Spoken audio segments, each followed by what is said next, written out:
Hey guys, today I wanted to talk to you about reproduction carts.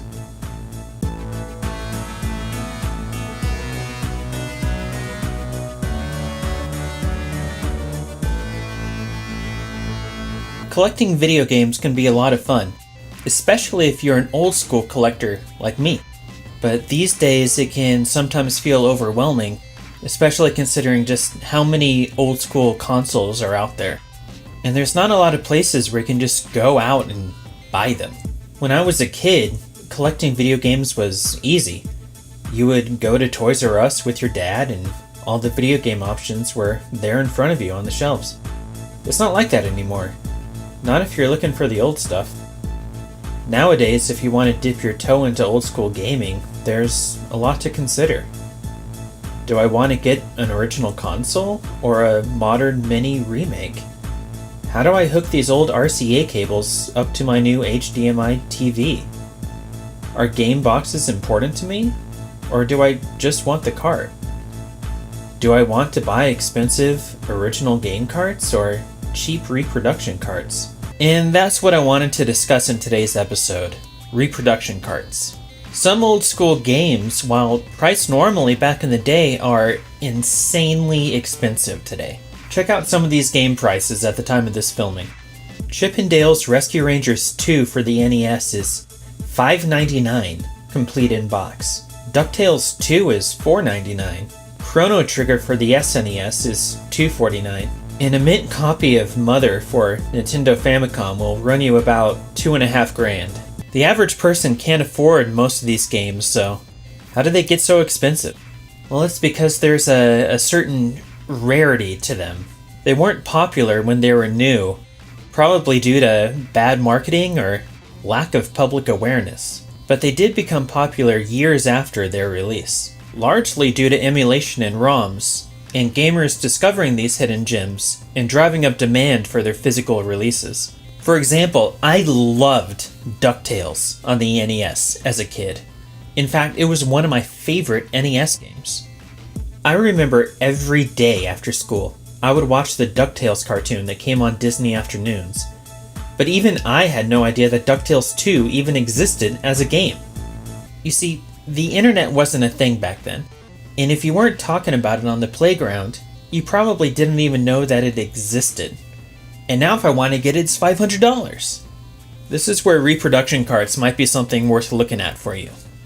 Reproduction carts are unlicensed game carts that a third party made by taking the ROM and printing it into a cartridge shell and slapping the game art on there to make it look as authentic as possible. I have a few reproduction carts myself. My copies of Earthbound, Chrono Trigger, Secret of Mana, and Super Metroid are all reproductions. If I had bought these all original, carts only, it would have cost me over $400. But since I bought the repro carts, it only cost me $80. For you mathematicians out there, that's a difference of $350 or 185 Doritos Locos Tacos from Taco Bell, not a sponsor. So come on, let's go take a look at some of these repro carts and see if they're just as good as the originals. Here are two Super Nintendo games. One's a reproduction and the other is original. If I didn't tell you that Earthbound was a reproduction, would you even be able to tell?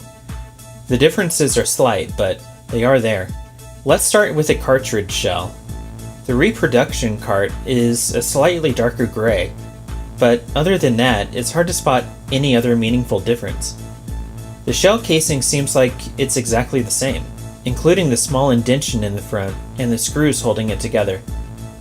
At the bottom, the pin connector looks identical. And on the back it even has the Nintendo logo etched into the cartridge itself. Heck, they even have the warning labels. I think the biggest difference come in the form of print quality. I'm talking about the ink and the paper that they used to stick this on the shell. I'm a graphic designer, so the first thing I notice is that the font is different on this reproduction cart. It's similar, but it's not as vertically tall as the original, and there's a lot more leading between the lines. This is nitpicking though. The bigger difference is on the front cover. The print quality is dull and muddy. I don't know if you can tell through the camera, but it looks like they either printed a lower res image onto the cart, or they didn't use a high quality paper, so the ink bled a little bit, causing it to look a bit muddy or blurry. I think this is most noticeable on the Super Nintendo logo. On the original cartridge, the logo is crisp, and you can clearly read Entertainment System. But on the reproduction, it's just not the best quality. You can barely even read the black text beneath Super Nintendo. And this seems to be the case for every reproduction cartridge that I've bought. The print quality just leaves something to be desired. If I had to guess, it's because large format printers are expensive. A good quality one might run you in the neighborhood of $1 million, and I don't think the people making these have access to that kind of equipment. Something else I noticed is that every single time a repro cart came in, the glue had worn off on the spine of the cart, so the paper was just sticking up. I had to manually press the art back down to make it stick, so again, they just weren't using the best material.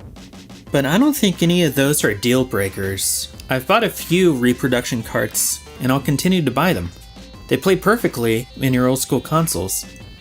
But be warned, they will not play in third-party aftermarket systems.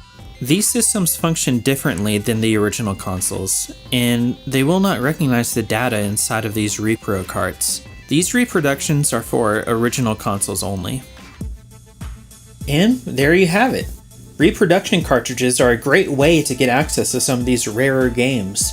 Sure, the print quality isn't great and they don't play nice with third-party systems, but if you're just looking for a cheap way to play some of these rarer games, consider this as a great way to go. Now, if you'll excuse me, I have 185 tacos to eat.